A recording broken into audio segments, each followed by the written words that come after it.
Welcome to 6th grade language. This is for lesson 153, and this should be Friday, and we've got several things to do. We're doing pages 239 to 241. Homework for this lesson is to do Think B on page 241 and to continue reading your book report book that you started, okay? So make sure that you are looking at that. We're gonna look at our adverbs again. So we started with the positive, comparative, and superlative yesterday. And so we're again looking at those and seeing which, what ones we need to use. When two things are being compared, we use which one? Comparative, okay? So two things, it's comparative. What about three or more things? Superlative, okay? And if it says all, we use superlative because it is definitely three or more when it says all. Okay, so first of all, I wanted to go through and check Think A from yesterday, as you had that to do.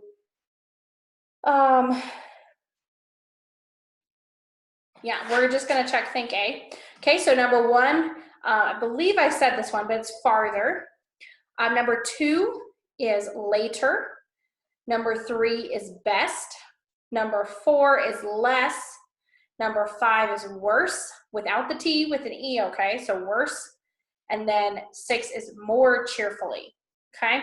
So if you didn't get that right, fix that so that you can use these for review. All right, so we're going to avoid double comparisons, okay? Never use ER and more together, or EST and most together.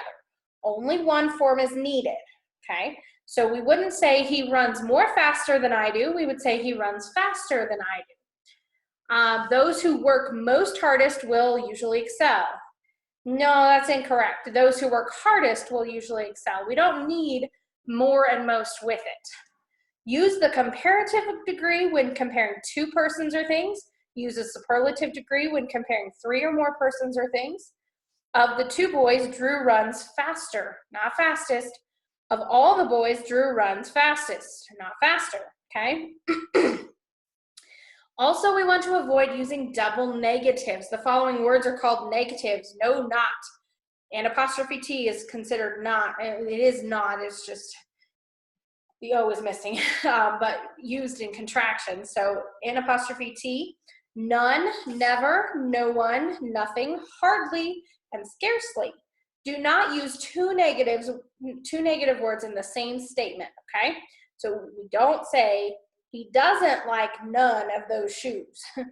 We'd say he doesn't like any of those shoes, or he likes none of those shoes. So there's a couple ways to fix those. It just has to be fixed one of the ways. If we cannot hardly hear from the back row. No, we would say we can hardly hear from the back row. Or we can't hear from the back row. We could just take out hardly. So that's how to do those. Let's take a look at the board. We've got a couple things. So we've got slowest, okay? I want you to think of a sentence with slowest in it, okay? So let's see, we're 6th grade. Actually, here we go. I'm going to have Ryan. I want you to think of a sentence with slowest. Morgan, I want you to think of a sentence with most cheerfully. And McKinley, I want you to think of a sentence with quickly, okay? So think about those while we look at these sentences, okay? She sings more better than I do, all right? So what is wrong with this sentence? More better, right? We got the more and the ER in the same sentence. So what do we need to do to correct that? Okay? We can just take out more. She sings better than I do, okay? We don't need the more there, all right? Number two, of the two cats, Snowball is the cuter. All right, so let's see, is this correct? We've got cuter, so we've got our ER ending, okay? How many are being compared? Two, right? It says two cats, all right? Do we use ER with two things? Yes, we do. So this sentence is correct, all right? So I'm just gonna put a C on the outside of it, okay? I can't hardly see the whiteboard. Some of you might be saying that as you watch these videos. But what is wrong with this sentence? We've got two negatives in here, right? An apostrophe T for not and hardly, okay? So what would be the best way to fix this sentence? The best way is to just change can't to can and say I can hardly see the whiteboard, okay? It gives it the best idea for what the sentence is saying. We could just say I can't see the whiteboard, but it doesn't sound quite like what I can hardly see the whiteboard means you can see some of it, not all of it. So we want to make sure that we have our, we don't use double negatives. All right, now we're back to the sentences. Okay, so Ryan, you have a sentence for slowest for me. Sounds like a good sentence. I think I'm going to make up my own. So let's see. My turtle is the slowest of all the turtles. Okay. I decided to be nice and do it about animals instead of about people and make somebody feel like they were slow. Even if they're not. Okay, most cheerfully. So Morgan, you're giving me a sentence.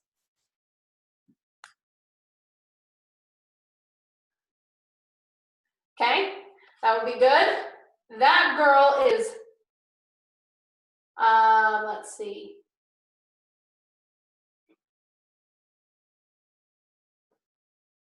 It's a hard one to come up with a sentence for, actually. I was thinking most cheerful would be an easier one to come, but cheerfully is kind of difficult. Let me see. All right. Of all of the classes, our class does our practice the most cheerfully. Okay, something like that. All right, quickly. That's an easier one. So McKinley, what is a sentence with quickly?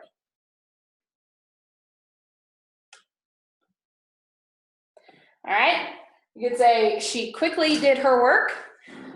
He quickly ate his lunch.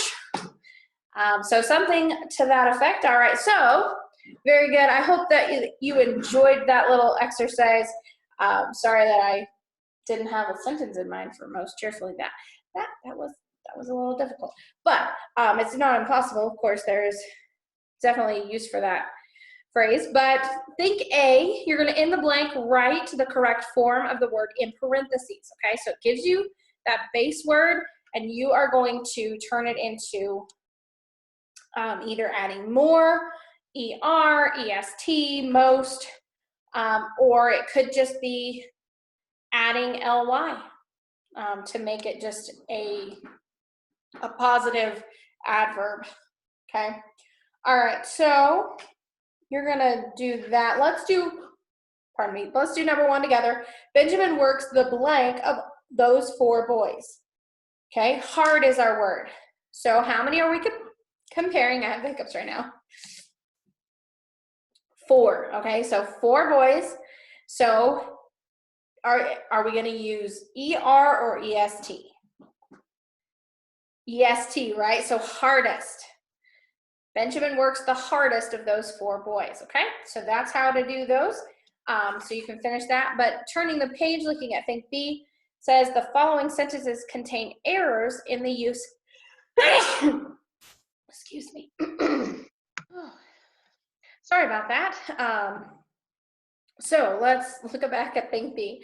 The following sentences contain errors in the use of adverbs. Cross out any incorrect words and make corrections where necessary, okay? So let's do number 1 together. The shoreline wasn't hardly visible through the fog. Okay, there's 2 ways to fix this, so you can use either way. to fix it. The first way is to take out the N apostrophe T. The shoreline was hardly visible through the fog, okay? The second way is to take out hardly and say wasn't visible, okay? So either way is fine. Some of these have two ways, some of them is just one way to do it. And so just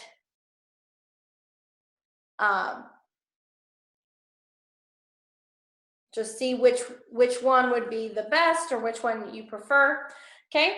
Then in Think C, it says to use Think B to answer the following questions. Circle the correct choice and write the letter of your choice in the space below. If you have chosen the correct letters, you will discover the answer to this riddle.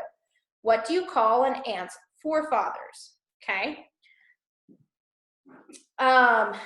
So since we did number one together, we can do number one on Think C together to get you started on this. What is the first adverb in sentence one? Okay, so whether it's been crossed out because you corrected it or not, it's just the first adverb that's listed there. Which one is it? N apostrophe T or hardly? Which one comes first? N apostrophe T. So circle that, circle the A, write A down on number one in the answer, okay? So that gets you started for this, and so you're gonna be doing that for, after I explain the last page.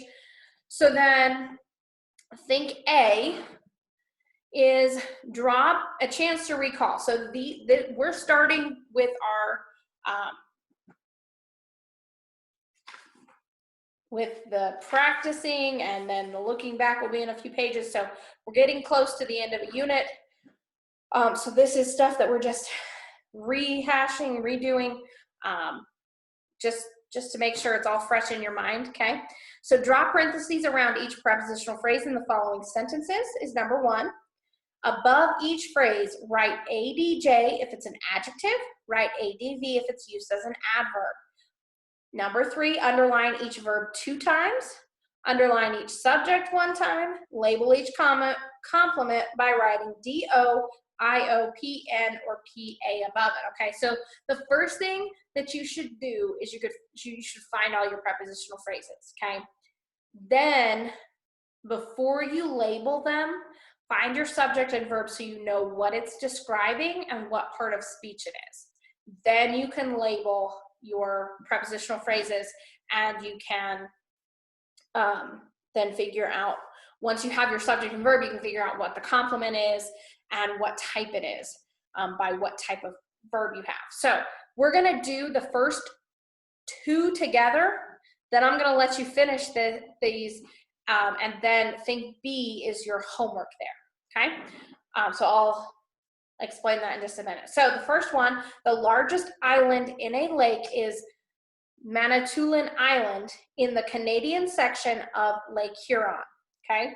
So first of all, let's find our prepositional phrases so we don't put our sentences or verbs or subjects or verbs in there, okay? So the first one is in a lake, okay? So in a lake, you're gonna put parentheses around that. In the Canadian section, put parentheses around that. And the third one is of Lake Huron, okay? All right, so now we need our subject and verb. So what is this sentence talking about? Island, okay? So now in a lake comes right after island, so we don't find a verb there, right? So island, what's the next word after the prepositional phrase? Is, okay? Is that a verb? Yes, okay. Is there more to the verb, or is that it? That's it, right? Because Manitoulin Island is one word, one thing, and it's not part of our verb. Okay, so island is. What type of verb is? A linking verb, right? Okay, island is what? Manitoulin Island, that's the only other thing because we've already marked off our other phrases that come after that. And so we don't find our complement in there. So this is a complement, and we had a linking verb, so which one do we have? It's the predicate. Predicate, is this a noun or an adjective? A noun, so predicate nominative, okay? So that one is a predicate nominative. Now we've got our subject, island, our verb is, and Manitoulin Island is a predicate nominative. Now we have to label our adjective or adverb phrases, okay? So in a lake, what does that describe?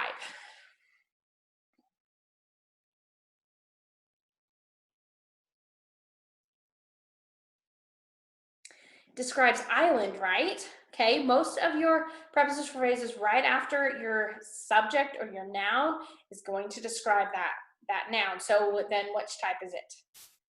Adjective, okay? So ADJ above in a lake. In the Canadian section, what does that one describe? Describes the Manitoulin Island, right? So, oh, I forgot to ask our questions, right? So our adjective questions are which one, what kind, how many, how much, and whose, okay? So island, which one? In a lake, okay? Manitoulin Island, which one would be also answer that? So in the Canadian section. And then of Lake Huron, what does that describe? Goes back and describes section. So that's an object with preposition, which is a noun, which makes the third one what? An adjective. So all three of them in this sentence are adjective phrases. So make sure to label that ADJ. All right.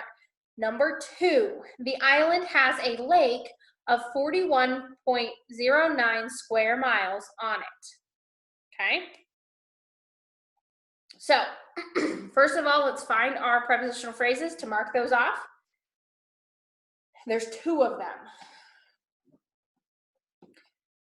We think of our prepositions of 41.09 square miles. That's the first prepositional phrase.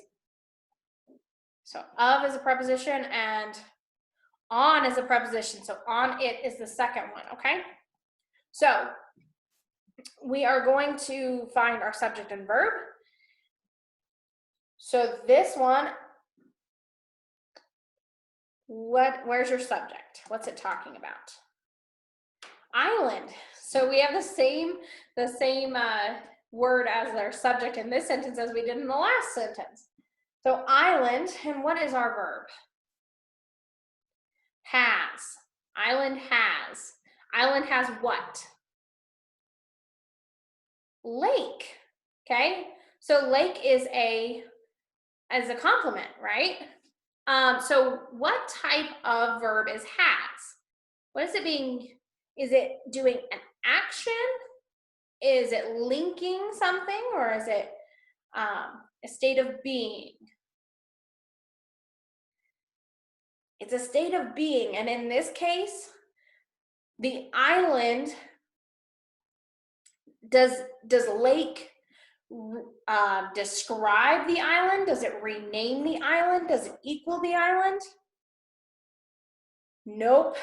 So in this case, that's a direct object, okay? So island has, and then lake is direct object. All right, so our 2 prepositional phrases need to be labeled, right? So let's start asking our questions. So we have lake there, which is the word right before of 41.09 square miles. So let's start asking the questions there.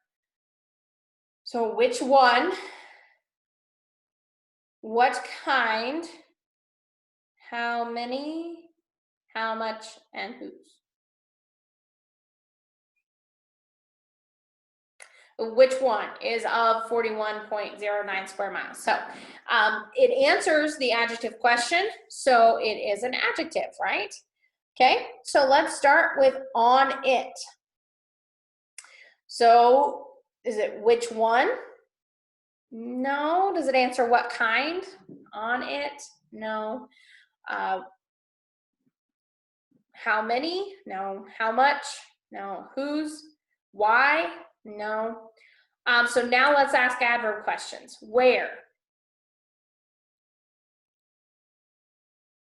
Does it answer where? When? How often? What? It answers. Oh, why is an adjective or an adverb question, but that doesn't answer why.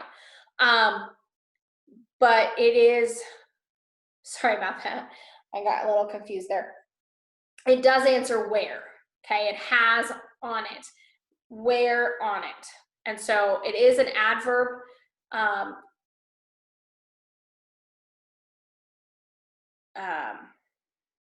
It's an adverb phrase. I'm sorry.